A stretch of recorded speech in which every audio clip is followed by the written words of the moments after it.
اگر اللہ کے نبی صلی اللہ علیہ وسلم اللہ سے دعا کرتے تھے یا مقلب القلوب ثبت قلبی علی دینک، کو اللہ تعالیٰ ان کو وارن کر رہے ہیں اگر ہم تمہیں ثابت قدم نہ رکھتے تو تم ان کی طرف مائل ہو جاتے۔ یا اللہ فرما رہے ہیں کہ اے تمام انسانوں تم سب کے سب گمراہ ہو الا من ہدیتہ، مگر وہ جس کو میں ہدایت دے دوں۔ تم اپنے کسی بھائی کو دیکھتے ہو گناہ کرتے ہوئے، اس گناہ کی وجہ سے اس کو برا بھلا کہتے ہو، حقارت سے دیکھتے ہو، اس کا مذاق اڑاتے ہو، یہ اس گناہ سے بڑھ کر گناہ ہے۔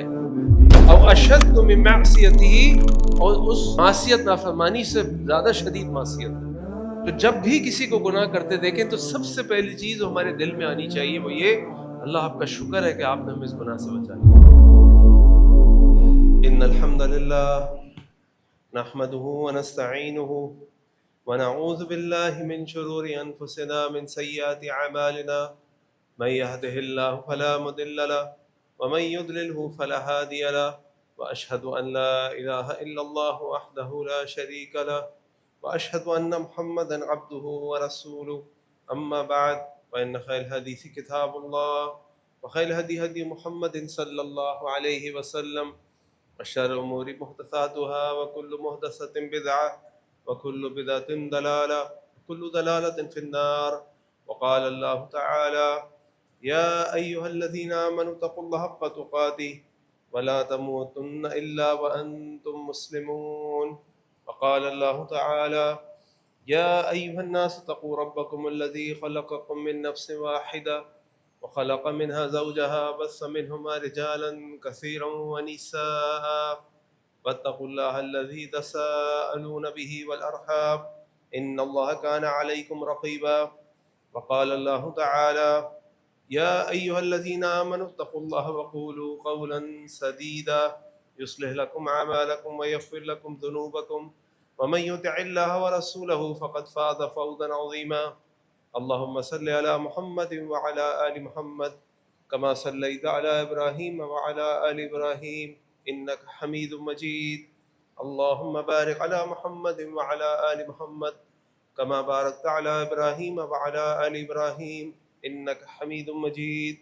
وقال النبي صلى الله عليه وسلم تركت فيكم أمرين لن تزلوا ما تمسكتم بهما، كتاب الله وسنتي، رب اشرح لي صدري ويسر لي أمري واحلل عقدة من لساني يفقهوا قولي، سبحانك لا علم لنا إلا ما علمتنا إنك أنت العليم الحكيم۔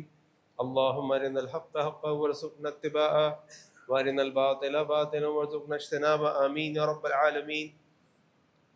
خطبہ شروع کرنے سے پہلے خطبے کے کچھ آداب، ممبر کے قریب سے قریب ہو کر بیٹھیں، جو جگہ آپ کے بیچ میں خالی ہے اس کو پورا کر لیں، آگے ہو جائیں تاکہ پیچھے سے آنے والوں کو جگہ مل جائے اور زیادہ لوگ ہی ہمارے اس ہال میں یا نیچے آ جائیں۔ دوسری بات یہ کہ بلا ضرورت ٹیک نہ لگائیں، اگر بیمار ہیں تکلیف میں ہیں تو ٹھیک ہے، ورنہ آگے کی طرف ہوں، ورنہ نیند اور سستی آ جاتی ہے جس سے وضو ٹوٹنے کا خطرہ ہے۔ اللہ تعالی ہم سب پر رحم فرمائے۔ ابن کثیر رحمہ اللہ نے سورہ غافر، جس کا ایک اور نام سورۃ المؤمن بھی ہے، اس کی تیسری آیت غافر الذنب وقابل التوب شدید العقاب کی تفسیر میں حضرت عمر رضی اللہ عنہ کا ایک واقعہ ذکر فرمایا ہے۔ آپ فرماتے ہیں کہ ان کے پاس ایک شخص آتا تھا، ایک شامی شخص، کئی عرصے تک ان کو وہ نظر نہیں آیا۔ اس کے بارے میں پوچھا تو بتایا گیا کہ اس نے آنا چھوڑ دیا ہے اور وہ شراب کے نشے میں مبتلا ہو گیا ہے۔ حضرت عمر بن خطاب رضی اللہ عنہ نے ایک خط لکھنے والے کو بلایا اور اس سے کہا کہ میری طرف سے اس کو خط لکھو، اور خط کو انہوں نے اس طرح لکھا کہ یہ خط عمر بن خطاب کی طرف سے فلاں شخص کے لیے ہے، اور پھر انہوں نے آگے لکھا کہ تم جس گناہ میں ہو اس سے اللہ سے اس کے بارے میں توبہ کرو، اللہ گناہوں کو معاف کرنے والے، توبہ کو قبول کرنے والے ہیں۔ وہ خط جب اس شخص کے پاس پہنچا اور اس نے اس خط کو پڑھا اور دیکھا تو اس نے لوگوں سے کہا کہ میرا اللہ تو وہ ہے جو گناہوں کو بھی معاف کر دیتا ہے اور توبہ کو بھی قبول کر لیتا ہے۔ اور پھر اس شخص نے شراب پینا چھوڑ دی اور واپس وہ آنے لگا۔ حضرت عمر نے جب خط لکھ کے بھیجا تو اپنے ساتھیوں سے کہا کہ اپنے بھائی کے لیے دعا کرو کہ اللہ تعالیٰ اس کو اس گناہ سے نجات دے دے، اور پھر اللہ تعالیٰ نے اس کو اس گناہ سے نجات دے دی۔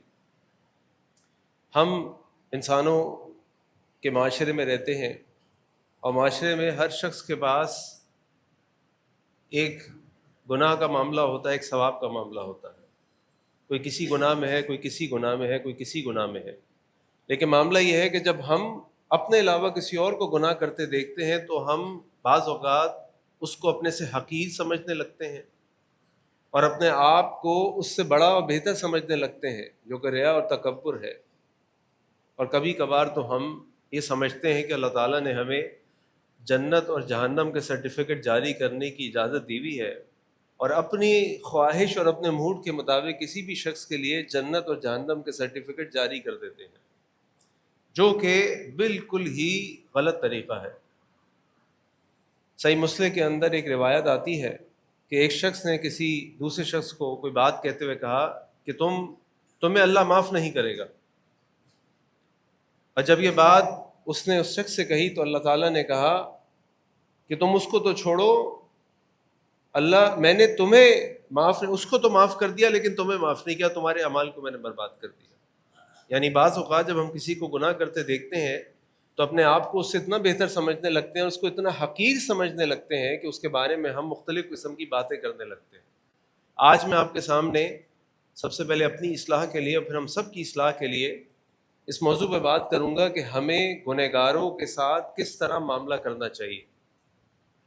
جب ہم کسی شخص کو گناہ کرتے دیکھیں تو ہمیں کیا اقدام اٹھانے چاہیے اپنے لیے اور اس کے لیے۔ اور اس میں سب سے پہلی چیز یہ ہے کہ جب ہم کسی شخص کو گناہ کرتے دیکھیں تو سب سے پہلے اللہ کا شکر ادا کریں کہ اللہ کا شکر ہے کہ ہم وہ گناہ نہیں کر رہے۔ یہ کتنی بڑی اللہ تعالیٰ کی طرف سے رحمت ہے۔ حدیث قدسی میں آتا ہے، اللہ تعالیٰ فرماتے ہیں یا عبادی، اے میرے بندو، کلکم ضال، تم سب کے سب گمراہ ہو۔ یا اللہ فرما رہے ہیں کہ اے تمام انسانوں تم سب کے سب گمراہ ہو، الا من ہدیتہ، مگر وہ جس کو میں ہدایت دے دوں۔ اگر آج میں وہ گناہ نہیں کر رہا جو کوئی اور شخص کر رہا ہے تو یہ اللہ کی طرف سے ہدایت ہے میرے لیے۔ اور اس آسمان کے نیچے زمین کے اوپر سب سے بڑی نعمت نہ مال ہے، نہ گھر ہے، نہ گاڑی ہے، نہ اولاد ہے، نہ شوہر ہے، نہ بیوی ہے، نہ اقتدار ہے، نہ کاروبار ہے۔ سب سے بڑی نعمت اس آسمان کے نیچے زمین کے اوپر ہدایت ہے اللہ کی طرف سے، کیونکہ یہ زمین اپنی تمام چیزوں کے ساتھ فنا ہو جائے گی، اور انسان قیامت والے دن مرنے کے بعد اللہ کے سامنے اٹھ کے کھڑا ہوگا، اور اس کے لیے پھر ہمیشہ کی زندگی ہوگی، یا تو جنت کی یا جہنم کی۔ اللہ سے دعا ہے کہ اللہ تعالیٰ ہم سب کو جنت فردوس میں اعلیٰ مقام عطا فرمائے۔ تو جب بھی کسی کو گناہ کرتے دیکھیں تو سب سے پہلی چیز ہمارے دل میں آنی چاہیے وہ یہ، اللہ آپ کا شکر ہے کہ آپ نے ہمیں اس گناہ سے بچا لیا۔ پھر میں آپ سے پوچھتا ہوں کہ اگر آپ راستے سے گزر رہے ہوں اور آپ کسی نابینا شخص کو دیکھیں تو آپ اس کے بارے میں کیا سوچتے ہیں؟ آپ اس کے بارے میں سوچتے ہیں کہ اللہ آپ کا شکر ہے کہ آپ نے مجھے بینائی دی، دیکھنے کی صلاحیت دی، اور اس شخص کے ساتھ اب ہمدردی کرتے ہیں، اس پہ ترس کھاتے ہیں، اس کی مدد کرنے کی کوشش کرتے ہیں۔ اسی طرح آپ کسی لنگڑے شخص کو دیکھیں جس کو اللہ تعالیٰ نے ٹانگ نہ دی ہو تو آپ کیا سوچتے ہیں؟ اللہ تیرا کتنا شکر ہے، جو کہ ایک مسلمان کو سوچنا چاہیے، اللہ تو نے مجھے دونوں ٹانگیں دی ہیں، سلامتی کے ساتھ دی ہیں، میں چلتا ہوں، اٹھتا ہوں، دوڑتا ہوں، اپنی ضروریات پوری کرتا ہوں، اللہ تیرا کتنا شکر ہے۔ اور پھر اس شخص کے ساتھ ہمدردی کرتے ہیں کہ اللہ میں اس کے کسی کام آ سکتا ہوں تو مجھے موقع دیجیے، میں اس کے کام آ جاؤں۔ بالکل اسی طرح اگر آپ کسی شخص کو گناہ کرتے دیکھتے ہیں، کوئی شراب پیتا ہے، کوئی سود کھاتا ہے، کوئی نشہ کرتا ہے، کوئی حرام کام کرتا ہے، تو ہمارا اس کے بارے میں کیا طرز عمل ہونا چاہیے؟ کہ تو جہنمی ہے، وہ فاسق و فاجر، وہ گناہ گار، اللہ کے نافرمان بندے؟ یا ہمارے دل میں اللہ کا شکر ادا ہونا چاہیے، اللہ آپ نے ہمیں شراب سے بچا لیا، اللہ آپ نے ہمیں سود سے بچا لیا، اللہ آپ نے ہمیں حرام سے بچا لیا۔ اور پھر اس شخص کے ساتھ ہمدردی ہونی چاہیے، اس شخص کے لیے پریشانی ہونی چاہیے، یہ میرا مسلمان بھائی ہے، ایک امت کا فرد ہے، یہ اس گناہ میں پڑ گیا۔ تو جب یہ سوچ اور یہ اپروچ ہماری بن جائے گی تو پھر ہم اس گنہگار کو ایک بالکل مختلف انداز سے دیکھیں گے۔ لیکن اگر ایسا نہیں ہوگا تو پھر ابن القیم رحمہ اللہ کا ایک قول اپنے ذہن میں رکھیں جو مدارج السالکین میں انہوں نے ذکر کیا کہ ان تعییرک لاخیک بذنبہ، اپنے بھائی کے گناہ کے اوپر اس پر عیب لگانا، اس کی برائی کرنا، اس کو حقیر جاننا، اعظم اثما من ذنبہ، یہ اس کے گناہ سے بڑھ کے گناہ ہے۔ تم اپنے کسی بھائی کو دیکھتے ہو گناہ کرتے ہوئے، اس گناہ کی وجہ سے اس کو برا بھلا کہتے ہو، حقارت سے دیکھتے ہو، اس کا مذاق اڑاتے ہو، یہ اس گناہ سے بڑھ کر گناہ ہے۔ او اشد من معصیتہ، اور اس معصیت نافرمانی سے زیادہ شدید معصیت ہے۔ تمہارا تو سوچ، تمہاری تو فکر یہ ہونی چاہیے تھی کہ کاش ہی میرا بھائی گناہ نہ کرتا، اس بیچارے کو شاید پتہ نہیں چلا۔ اور یقین جانیے کہ بعض اوقات ایسا ہوتا ہے، بعض اوقات ایسا ہوتا ہے کہ ہم کسی شخص کو گناہ کرتے دیکھتے ہیں، لیکن جب ہم اس کے قریب جاتے ہیں تو ہمیں پتہ چلتا ہے کہ وہ کسی مجبوری کی وجہ سے گناہ کر رہا تھا۔ جیسے میں ایک شیخ کو سن رہا تھا، وہ ذکر کر رہے تھے ایک درس میں کہ ایک شخص کسی خاتون کا، کوئی رشتہ دار خاتون تھی یا کون تھی، اس کا مذاق اڑا رہا تھا کہ دیکھیں پردہ نہیں کرتی، اس کو حیا نہیں ہے، وہ یہ اور وہ۔ اور بعد میں اس عورت نے آ کے انہی شیخ سے سوال کیا کہ شیخ، میرا شوہر مجھ سے کہتا ہے کہ اگر تو نے پردہ کیا میں تجھے طلاق دے کے نکال دوں گا، میرے تو ماں باپ بھی نہیں ہیں، میں تو دنیا میں اکیلی ہوں، شیخ میں کیا کروں، میں کہاں جاؤں، یہ مجھے گھر سے نکال دے گا تو میں کہاں جاؤں گی۔ اور ہم کسی بھی شخص کے بارے میں کوئی گناہ کرتے دیکھ کر کیسے اس کے اوپر عیب لگا دیتے ہیں، کیسے اس کے بارے میں کوئی منفی بات سوچتے ہیں، کیسے اس کے بارے میں اس کا مذاق اڑاتے ہیں۔ ہمیں نہیں معلوم کہ لوگوں کے ساتھ کیا حالات اور معاملات ہیں۔ سب سے پہلے اللہ کا شکر ادا کریں، اور اس کے بعد اس کے لیے یہ سوچیں کہ میرا بھائی ہے، کسی طرح ایک گناہ سے بچ جائے۔ دوسرا کام جو ہمیں کسی کو گناہ میں ہوتے ہوئے دیکھنے کی ضرورت ہے وہ یہ ہے کہ اللہ تعالیٰ سے، جس گناہ سے اللہ نے آپ کو بچایا اور نیکی پہ آپ کو رکھا، اس کے لیے استقامت کی اللہ سے دعا کیا کریں۔ دیکھیے، نیکی کر لینا ایک بہت بڑا نیکی کا کام ہے، اس نیکی کو مستقل کرتے رہنا یہ اللہ تعالیٰ کی طرف سے بہت بڑا انعام ہے، بہت بڑا انعام ہے، اور اس کو استقامت کہتے ہیں۔ اور اللہ تعالیٰ سے ہمیشہ استقامت مانگنی چاہیے۔ حدیث میں آتا ہے کہ سئلہ ام المومنین ام سلمہ سے سوال کیا گیا، ما کان اکثر دعاء رسول اللہ صلی اللہ علیہ وسلم، اما جی یہ بتائیے کہ اللہ کے نبی صلی اللہ علیہ وسلم کی اکثر دعا کیا ہوتی تھی، آپ کی معمول کی دعائیں کیا تھیں؟ تو آپ کو پتہ کیا دعا ام سلمہ نے بتائی رضی اللہ عنہ، ہماری ام المومنین؟ اللہ کے نبی صلی اللہ علیہ وسلم کا مقام، اللہ کے نبی صلی اللہ علیہ وسلم کا مرتبہ، اللہ کے نبی صلی اللہ علیہ وسلم دعا کرتے تھے، یا مقلب القلوب ثبت قلبی علی دینک، اے دلوں کے پھیرنے والے مجھے اپنے دین پر ثابت قدمی عطا فرما دے۔ اللہ اکبر۔ اللہ کے نبی صلی اللہ علیہ وسلم یہ دعا کریں، استقامت کی دعا۔ آج اللہ تعالیٰ ہمیں توفیق دے دے ہم جمعرات یا پیر کا روزہ رکھ لیں، اللہ تعالیٰ ہمیں توفیق دے دے ہم روزانہ قرآن کریم کی تلاوت کر لیں، اللہ تعالیٰ ہمیں توفیق دے دے 5 وقت کی نماز باجماعت مسجد میں پڑھ لیں، اللہ تعالیٰ ہمیں توفیق دے دے ہماری بہنیں پردہ کر لیں، ہم داڑھی رکھ لیں، ہم اچھے اچھے کام کر لیں، اور ہم سمجھ بیٹھتے ہیں کہ جنت ہماری جیب میں ہے۔ ایسا نہیں ہے۔ اللہ کے نبی صلی اللہ علیہ وسلم اللہ تعالیٰ سے استقامت کی دعا مانگ رہے ہیں۔ اور میں ایک آیت سورہ بنی اسرائیل کی آپ کے سامنے رکھتا ہوں جو ہم سب کو ہلا دینے کے لیے کافی ہے۔ آیت نمبر 74 میں 74 میں اللہ تعالیٰ فرما رہے ہیں وَلَوْلَا أَن ثَبَّتْنَاكَ، اگر ہم تمہیں ثابت قدم نہ رکھتے۔ کس سے مخاطب ہے اللہ رب العزت؟ اللہ کے نبی صلی اللہ علیہ وسلم سے۔ وَلَوْلَا أَن ثَبَّتْنَاكَ، اگر ہم تمہیں ثابت قدم نہ رکھتے، لَقَدْ كِدتَّ تَرْكَنُ إِلَيْهِمْ شَيْئًا قَلِيلًا، تو قریب تھا کہ تم ان گناہگاروں کے طرف مائل ہو جاتے۔ یہ اللہ کی رحمت، یہ اللہ کی توفیق، یہ اللہ کی مہربانی ہے کہ اللہ نے ہمیں گناہوں سے بچایا ہوا ہے۔ واللہ ہمارا اس میں کوئی کمال نہیں۔ اگر اللہ کے نبی صلی اللہ علیہ وسلم اللہ سے دعا کرتے تھے یا مقلب القلوب ثبت قلبی علی دینک، اللہ تعالیٰ ان کو وارن کر رہے ہیں اگر ہم تمہیں ثابت قدم نہ رکھتے تو تم ان کی طرف مائل ہو جاتے۔ تو سوچئے ہمیں اللہ سے استقامت کی کتنی دعا کرنی چاہیے۔ سورہ یوسف میں یوسف علیہ السلام اللہ تعالیٰ سے دعا کرتے ہیں. یوسف علیہ السلام کی قربانیاں، اللہ اکبر، کیا اسٹرگل ہے ان کی، کیا آزمائشیں ہیں ان کی، اور اللہ تعالیٰ سے کیا کہہ رہے ہیں؟ توفنی مسلمن والحقنی بالصالحین. اے اللہ مجھے اسلام کی حالت میں وفات دیجیے گا، فرما برداری کی حالت میں وفات دیجیے گا، اور میرا خاتمہ صالحین کے ساتھ کیجیے گا. ہمیں اللہ سے دعا مانگنی ہے، اللہ ہمیں روزہ رکھنے کی میں استقامت عطا فرما دے. یا اللہ میں توفیق دیتے رہیں کہ ہم 5 وقت کی نماز با جماعت پڑھتے رہیں. اللہ سے مانگے، یہ توفیق اللہ کی طرف سے، استقامت ہمیں اللہ سے مانگنی چاہیے. یہ بہت بڑی چیز ہے.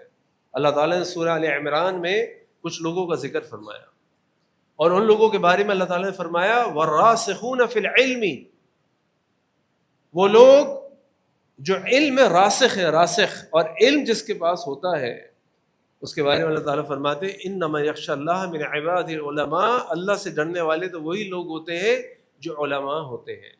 اللہ کی خشیت علماء کے پاس ہوتی ہے، اہل علم کے پاس ہوتی ہے، کیونکہ ان کو پتہ ہوتا ہے جنت اور جہنم کے بارے میں. وہ پڑھتے ہیں، وہ صحیح اور غلط راستے کے بارے میں پڑھتے ہیں، وہ قرآن و حدیث پڑھتے ہیں.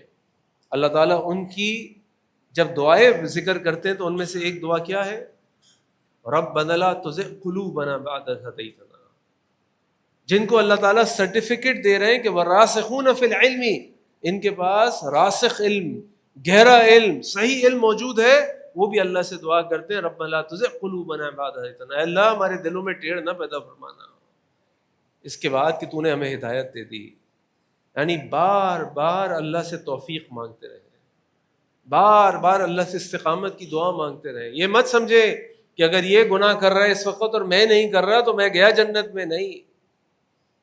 نہیں، یہ آزمائشیں قیامت تک ختم نہیں ہوں گی، یہ آزمائشیں مستقل چلتی رہیں گی.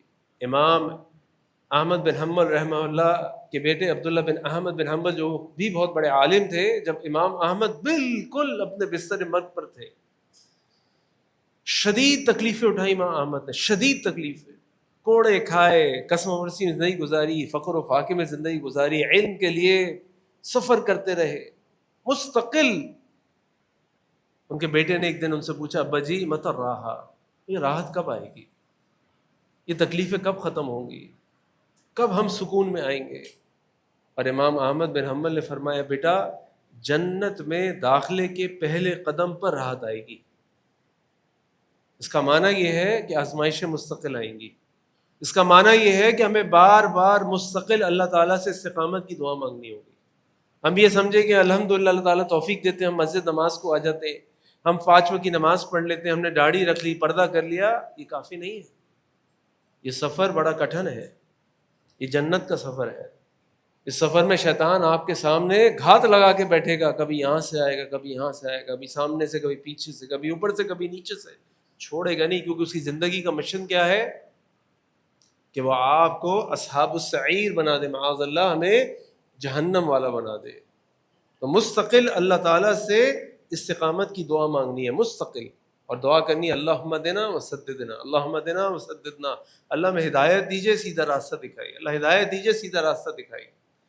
تیسری چیز یہ کہ ان کے لیے دعا کیجئے، جب کسی کو گناہ کرتے دیکھیں تو ان کے لیے دعا کیجئے. اللہ کے نبی صلی اللہ علیہ وسلم کی حدیث آپ نے فرمایا لا یؤمن احدکم حتی یحب لاخیہ ما یحب لنفسہ، تم میں سے کوئی شخص مومن نہیں ہو سکتا اس وقت تک کہ وہ اپنے بھائی کے لیے وہ چیز پسند نہ کرے جو اپنے لیے کرتا ہے. اگر میں اپنے کسی مسلمان بھائی کو شراب پیتے دیکھوں تو کیا میں پسند کرتا ہوں شراب پیے؟ نہیں. میں اپنے لیے پسند کرتا ہوں شراب پیے؟ نہیں. تو میں اس کے لیے دعا کروں اللہ اس کو شراب کی لعنت سے بچا لے، اس کو سود میں دیکھوں، جوئے میں دیکھوں، گناہ میں دیکھوں، اللہ اس کو اس سے بچا لے، اللہ اس کو اس سے بچا لے. اللہ کے نبی صلی اللہ علیہ وسلم ساری رات اٹھ کے دعائیں کرتے تھے. کس کے لیے؟ وہ تو معصوم عن الخطا تھے، ہم گنہگاروں کے لیے. اپنے پاؤں سجا لیتے تھے، کس کے لیے؟ ہم گنہگاروں کے لیے. کیونکہ وہ کہتے تھے کہ میری زندگی کا مشن جو اللہ نے لگایا تھا کہ لوگوں کو جہنم کی آگ سے بچاؤ. اگر ہم کسی کو گناہ کرتے دیکھیں تو ہمیں اس کے لیے دعا کرنی ہے. اور اس دعا جب ہم کسی مسلمان بھائی کے لیے کرتے ہیں تو اللہ تعالیٰ نے اس کی شان ایسے بڑھائی ہے کہ جب کوئی ایک مسلمان اپنے مسلمان بھائی کے لیے دعا کرتا ہے تو اللہ کے فرشتے کہتے ہیں اللہم آمین ولک مثلہ، تمہاری دعا اللہ قبول کرے اور تمہارے لیے بھی یہی ہو. یعنی تم مسلمان بھائی کے لیے دعا کر اللہ اس کو شراب سے بچا لے، اللہ اس کو پردہ کرنے والی بہن بنا دے، اللہ اس کو گناہوں سے بچا لے، تو فرشتے تمہارے لیے دعا کرتے ہیں کہ اللہ اس کے ساتھ بھی ایسا کر دے۔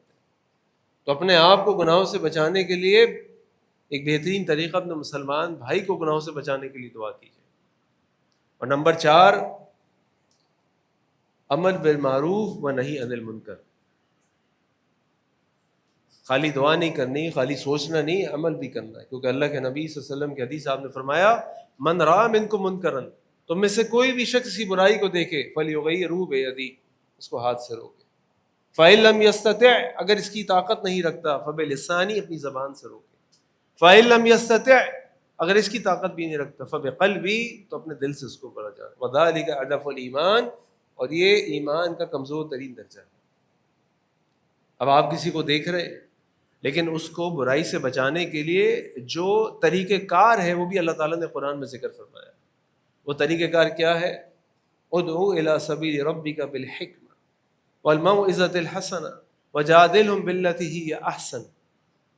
اپنے جب کسی کو اللہ تعالیٰ کے راستے کی طرف بلاؤ تو کیسے بلاؤ؟ حکمت کے ساتھ، والموعظۃ الحسنہ، درد بری نصیحت کے ساتھ، وجادلہم باللتی ہی احسن، اور اگر ان کے ساتھ آرگومنٹ مجادلہ کرنا پڑے وہ بھی اچھے طریقے سے، بدتمیزی سے نہیں، گالم گلوچ سے نہیں، چیخم چلی سے نہیں، کیونکہ دلوں کو پھیرنے والا اللہ ہے، ہدایت دینے والا اللہ ہے، توفیق دینے والا اللہ ہے۔ میرا کام اچھے طریقے سے اپنی بات کو پہنچا دینا، بس یہی میری ذمہ داری ہے۔ لیکن اس میں نے اگر غلطی کی، نرمی کے بجائے سختی سے کام لیا، اخلاق کے بجائے بدتمیزی سے کام لیا، تو میں ذمہ دار گنہگار ہو جاؤں گا۔ آپ نے دیکھا ہوگا، ہم بھی کئی لوگوں کو سنتے ہیں، بعض اوقات لوگ یہ کہہ دیتے ہیں بھائی میں نے اتنے گناہ کر لیے، اب تو جہنم میں جانا ہی ہے نا، ایسی کم تیسی اب دیکھتے ہیں۔ کبھی ایسے لوگ دیکھیں آپ نے؟ ان لوگوں کے دل دماغ میں یہ سوچ کس نے پیدا کی ہے؟ میں نے اور آپ نے، جنہوں نے اس کو برائی سے روکا ہوگا کبھی، اور ایسے روکا ہوگا کہ یہ سمجھ بیٹھا کہ میں نے اتنے گناہ کر لیے کہ اب تو میں پکا جہنمی ہو گیا، اب کیا فائدہ، اب کرتے رہو۔ اس کے دل میں یہ سختی، یہ اللہ کی رحمت سے مایوسی کس نے ڈالی؟ یہ ہم نے ڈالی جب ہم نے اس کو اچھائی کی طرف دعوت دی، کیونکہ ہم نے غلط طریقے سے دعوت دی۔ دیکھیے اللہ کے نبی صلی اللہ علیہ وسلم کے پاس ایک نوجوان آیا، آج کی کسی مولوی کے پاس آ جائے تو اس کے تو چہرے کا رنگ ہی بدل جائے گا اگر اس سے کوئی سوال کر بیٹھا ایسا۔ اور نوجوان آ کر کہتا ہے کہ اللہ کے نبی صلی اللہ علیہ وسلم، مجھے اسلام کی تمام چیزیں قبول ہیں، بس مجھے زنا کی اجازت دے دیجیے۔ پہلے تو کسی کی ہمت ہی نہیں ہوگی کہ مولوی صاحبان کا آج کل روب اتنا ہے کہ کوئی ان سے بات نہیں کر سکتا، اگر روب نہ بھی ہو تو سوال نہیں کر سکتا، اور سوال کر لے تو اس کے چہرے کا رنگ خراب ہو جائے گا۔ اللہ اکبر، اللہ کے نبی صلی اللہ علیہ وسلم رحمۃ العالمین، ایسی شخصیت کہ کچھ صحابہ تو کہتے ہیں کہ اللہ کے نبی صلی اللہ علیہ وسلم کے چہرے کی طرف بھی ہم نظر اٹھا کر نہیں دیکھ پاتے تھے کہ ہمیں ان کا روب، ان کی ہیبہ مجبور کر دیتی تھی اپنی نگاہوں کو نیچی کرنے۔ لیکن اس کے باوجود کوئی بچہ ہو، کوئی بڑا ہو، کوئی نوجوان ہو، کوئی عورت ہو، وہ کبھی اللہ کے نبی صلی اللہ علیہ وسلم سوال کرتے ہوئے جھجکتا نہیں تھا کہ اللہ کے نبی کو برا لگ جائے گا، اللہ کے نبی کچھ کہہ دیں گے۔ نہیں، وہ شخص آ کر کہتا ہے کہ اللہ کے نبی صلی اللہ علیہ وسلم زنا کی اجازت دیجیے۔ آپ نے فرمایا یہ بتاؤ، میرے قریب ہو جاؤ، اس کو قریب بلایا، یہ بتاؤ کہ اگر کوئی تمہاری ماں کے ساتھ زنا کرے تمہیں اچھا لگے گا؟ نہیں اللہ کے نبی، کیسے اچھا لگ سکتا؟ اچھا تمہاری بہن کے ساتھ کرے تمہیں اچھا لگے گا؟ نہیں اللہ کے نبی، کیسے اچھا لگ سکتا؟ اچھا اگر تمہاری بیٹی کے ساتھ کرے تمہیں کیسا لگے گا؟ نہیں اللہ کے نبی، کیسے کوئی شخص برداشت کر سکتا ہے؟ اور اللہ کے نبی صلی اللہ علیہ وسلم نے اس طرح ایک دو سوال اور کیا، پھر کہا کہ دیکھو جس عورت سے تم زنا کرو گے وہ بھی کسی کی ماں ہوگی، کسی کی بہن ہوگی، کسی کی بیٹی ہوگی، کسی کی کوئی رشتہ دار ہوگی۔ اور پھر اللہ کے نبی صلی اللہ علیہ وسلم اس کو اپنے پاس بلایا، اس کے سینے پہ ہاتھ رکھا اور دعا کی، اللہم اغفر لذنبی، اللہ اس کے گناہوں کو معاف کر دے، وطہر قلبہ، اور اس کے دل کو پاک کر دے، وحسن فرجہ، اس کی شرمگاہ کی حفاظت فرما۔ یہ ہے ادع الی سبیل ربی بالحکمہ والموعظۃ الحسنہ وجادلہم باللتی احسن کی پریکٹیکل تفسیر۔ آج اگر کوئی شخص اللہ کی رحمت سے مایوس ہوتا ہے تو وہ ہمارے جیسے لوگوں کی وجہ سے ہوتا ہے۔ اللہ نے تو کبھی نہیں کہا، اللہ نے تو کہا غافر ذنبی وقابل توبی شدید العقابی ذی الطول لا الہ الا هو الیہ المصیر۔ اللہ گناہوں کو معاف کرنے والے ہیں، اللہ توبہ کو قبول کرنے والے ہیں، اللہ نے تو یہ اعلان کیا۔ تو اگر آج کوئی اللہ کی رحمت سے مایوس ہے تو ہماری وجہ سے، اللہ تعالیٰ ہم سب کی اصلاح فرمائے، اللہ تعالیٰ ہم سب کو قرآن و حدیث پر عمل کرنے کی توفیق عطا فرمائے۔ آخر دعوانا ان الحمد للہ رب العالمین۔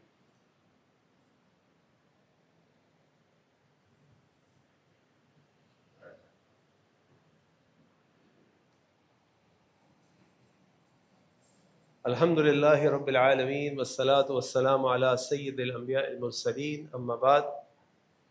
صحیح بخاری کی روایت ہے کہ اللہ کے نبی صلی اللہ علیہ وسلم کے ایک صحابی بار بار شراب پیتے اور بار بار ان پہ حد جاری کی جاتی۔ تو ایک دفعہ وہ شراب پینے کے جرم میں لائے گئے تو کسی شخص نے وہاں کہہ دیا اغزاہ اللہ، اللہ اس کو ذلیل و رسوا کرے۔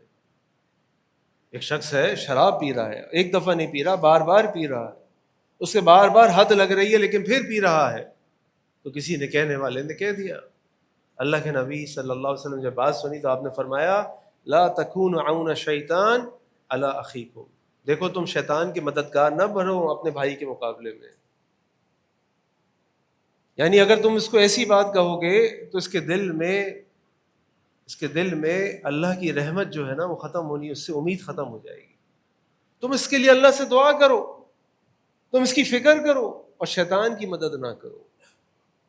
تو میں نے آج آپ کے سامنے خطبے کے اندر جو گزارشات پیش کی اس کا موضوع یہ تھا کہ جب ہم کسی شخص کو گناہ کرتے دیکھیں تو ہمارا طرز عمل کیا ہونا چاہیے۔ سب سے پہلی چیز ہمیں اللہ کا شکر ادا کرنا چاہیے کہ اللہ آپ کا شکر ہے، آپ کا کرم ہے، آپ کی مہربانی ہے کہ آپ نے ہمیں اس گناہ سے بچا لیا۔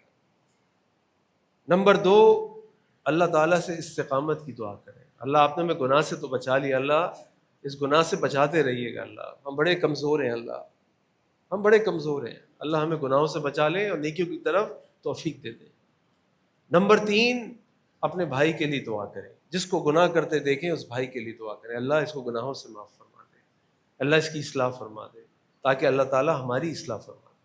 اور نمبر چار، اس کو اس برائی سے روکیں، اس کو نیکی کی طرف دعوت دیں، لیکن جو قرآنی اصول ہے اور جو نبی کریم صلی اللہ علیہ وسلم کی سنت ہے اس کے مطابق، اپنی مرضی سے نہیں۔ کہیں ایسا نہ ہو کہ ہم اپنے سختی کی وجہ سے، اپنے بدتمیزی کی وجہ سے، اپنی بد اخلاقی کی وجہ سے اس شخص کو اللہ کی رحمت سے مایوس کرنے والوں میں سے بن جائے۔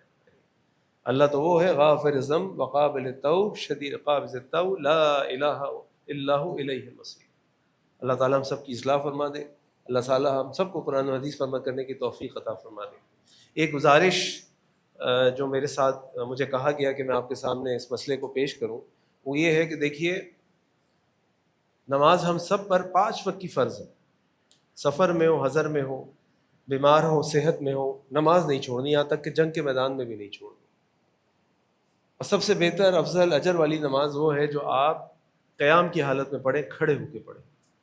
لیکن اگر کوئی شخص کسی وجہ سے کھڑے ہو کے نماز نہیں پڑھ سکتا تو وہ بیٹھ کے پڑھ لے، بیٹھ کے نہیں پڑھ سکتا لیٹ کے پڑھ لے، لیٹ کے نہیں پڑھ سکتا اشارے سے پڑھ لے، پڑھنی ضروری ہے، چھوڑ نہیں سکتا۔ یہاں تک کہ اگر وضو کے لیے پانی نہ ہو اور تیمم کے لیے مٹی نہ ہو اور نماز کا ٹائم ہو جائے تو بغیر وضو کے نماز پڑھ لے، بغیر تیمم کے نماز پڑھ لے، نماز پڑھنی۔ تو کوشش ہماری ہونی چاہیے کہ ہم نے کھڑے ہو کے نماز پڑھنی ہے، اگر کسی وجہ سے نہ کھڑے ہو سکیں تو بیٹھ کے پڑھ لیں۔ ہاں اگر گھٹنوں میں مسئلہ ہے، کوئی بھی مسئلہ ہے، تو جتنی نماز کھڑے ہو کے پڑھ سکتے ہیں کھڑے ہو کے پڑھیں، سجدہ پراپرلی کر سکتے ہیں پراپرلی کریں، جتنا نماز صحیح اس کے افضل طریقے سے کر سکتے ہیں اس طرح پڑھیں۔ تو مجھے میرے سامنے بات یہ آئی کہ ماشاءاللہ یہ ہم دیکھ رہے ہیں کہ آہستہ آہستہ ہماری اپنی میں کہوں گا کمزوریوں کی وجہ سے، یا ہمارے جو کھانے کے طریقے ہیں اس کی وجہ سے، ہمارے غذائی اور صحت کا خیال نہ رکھنے کی وجہ سے، ہماری اکثریت جو ہے، یہاں تک کہ نوجوان بھی جو ہیں، وہ اب کرسیوں پہ بیٹھ کے نماز پڑھنے لگے۔ اللہ تعالیٰ ہم سب کو صحت دے، لیکن اس صحت کو بنانے کے لیے دعا کے ساتھ دوا کی بھی ضرورت ہے۔ اچھی غذا کھائیں، ایکسرسائز کریں، چلیں پھریں، تاکہ ہمارا جسم صحیح و سلامت رہے۔ تو ہمیں کوشش یہ کرنی ہے کہ ہم کھڑے ہو کے نماز پڑھیں. اب مجھے یہ بات میرے سامنے آئی کہ ماشاءاللہ لوگ نماز پڑھتے ہیں تو پتہ چلتا ہے جی پہلی صف میں ہی اگر 25 لوگ ہی جگہ ہے تو 10 کرسیاں رکھی ہوئی, پھر 10 کرسیاں رکھی ہوئی, 5 رکھی ہوئی, 4 رکھی ہوئی. تو یہ ترتیب اچھی نہیں. اچھی ترتیب اب آپ مجھ سے کہیں کہ جائز نہیں ہے, بالکل جائز ہے, لیکن یہ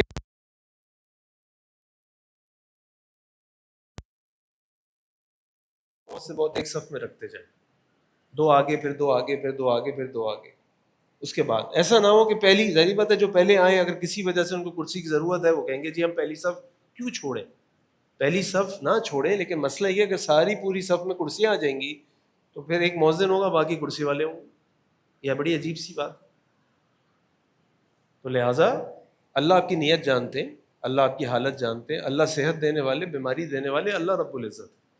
اگر اللہ نے آپ کو اس آزمائش میں ڈالا ہے, اس امتحان میں ڈالا ہے, اللہ سے دعا کیجیے, کوشش کیجیے اللہ اس تکلیف کو دور کر دے, لیکن اس ترتیب سے بیٹھیں کہ سب بندی بھی ہو جائے, لوگ کھڑے بھی ہوں اور لوگ بیٹھے ہوئے بھی ہوں.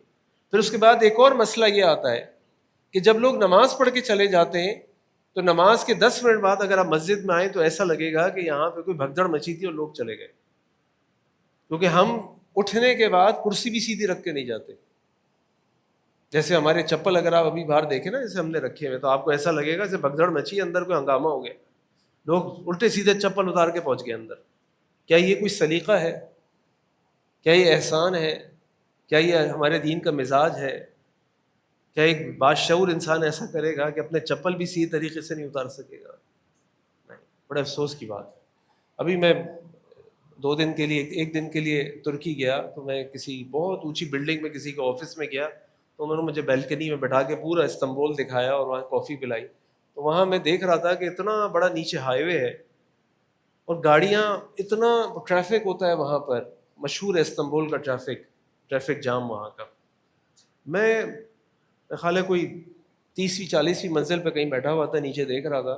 تو میں ابھی آپ کے ساتھ ویڈیو بھی شیئر کروں گا مسجد کے گروپ میں.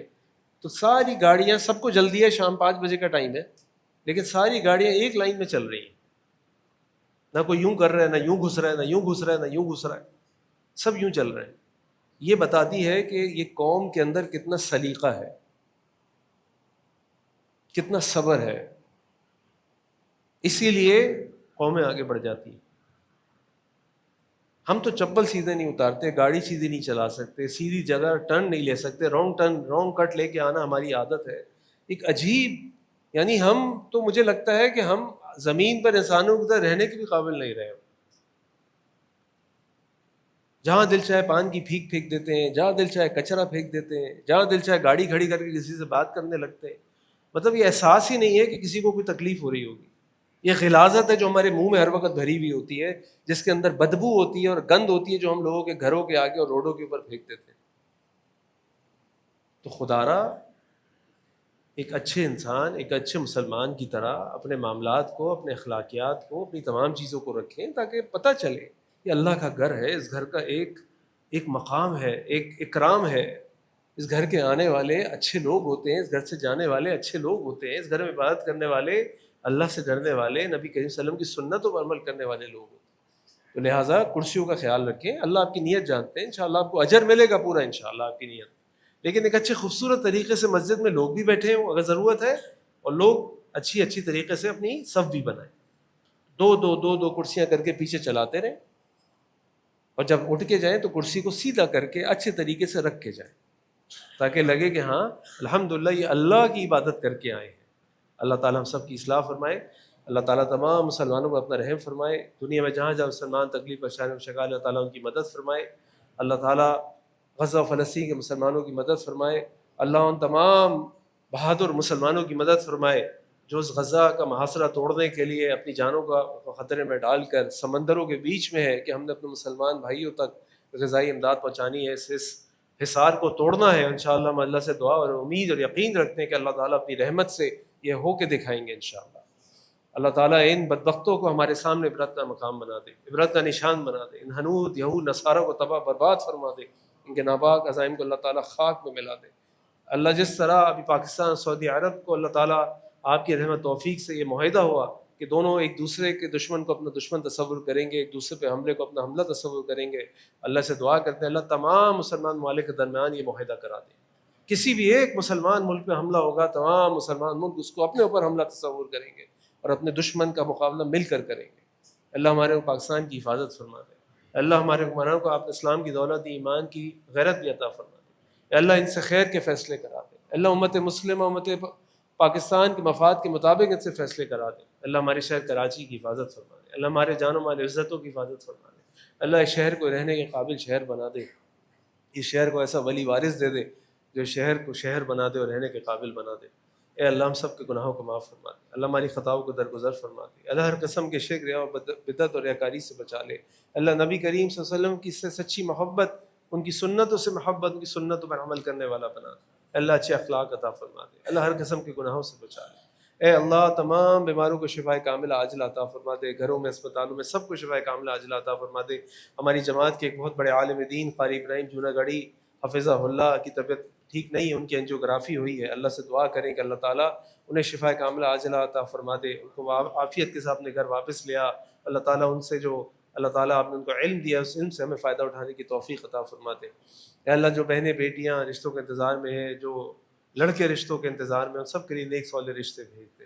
اللہ جو بیعت چکے ان کے گھروں کے اندر خوشیاں عطا فرما دے۔